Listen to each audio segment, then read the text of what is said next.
Dobels novada attālākajā pagastā Jaunbērzē sievas vāc rudens lapas. Darāmā netrūkst, bet mājās pie vakariņu galda šomēnes sarunas visbiežāk raisoties ap politiku. Vēlmes no jaunās Saeimas gan ir visai pieticīgas un cilvēciski saprotams. Daudz ko var gribēt, bet vismaz, lai būtu cilvēkiem nodrošinātas darba vietas un drusciņi, lai jaunatne nebrauc uz ārzemēm strādāt, jo tomēr lauki pilnīgi redzams, ka ir tukši un tādi. Jautājumi par gaidāmajām vēlēšanām nesagatavot šeit nepārsteidz nevienu uzrunāto. Parasti nobalsojot vairāk nekā pusi no balstiesīgiem iedzīvotājiem.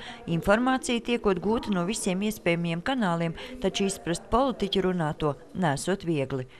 Tās viņu frāzes un tie izteikumi nav tik ļoti saprotami. Varbūt tā, kur vairāk tai politikā ir, tie tur tā saprot, bet parunājot ar saviem vecākiem un tiem, tad viņi arī tiešām prasa, par ko tu runā riktīgi.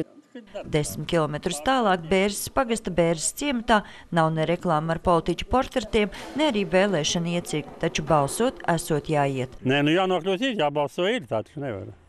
Visiem latviešiem jāiet, jābalso. Jūs vienmēr esat piedalījies? Jā, vienmēr. Dobels novada priekšsēdētājs telefona sarunā stāsta, ka par attālāko ciematu iedzīvotāju nokļūšanu vēlēšanu iecirkņos tikšot spriests nākamā otrdien, tikmēr paši iedzīvotāji lauz galvas, par ko tad īsti atdot savas balsis. Viņi prāt vērst uz labu kaut ko var vien jauna politiķa ienākšana Saeimā, bet arī tas nav garants, ka dzīve mainīsies. Es to deputātu vajadzētu lielākā daļa nomainīt. Nevis 10 gadus es sēžu vienā tajā pašā vietā. Tas vajadzētu kā likumu pieņemt, ka, teiksim, kaut kādu, teiksim, 2 Saeimas atļaut sēdēt, vairāk neļaut vispār nemaz. Ja būs tā, ka, teiksim, tie jaunie spēki tur ienāks tajā Saeimā, ja? Bet arī kā viņi grūti pateikt, ja? Jo viens otrs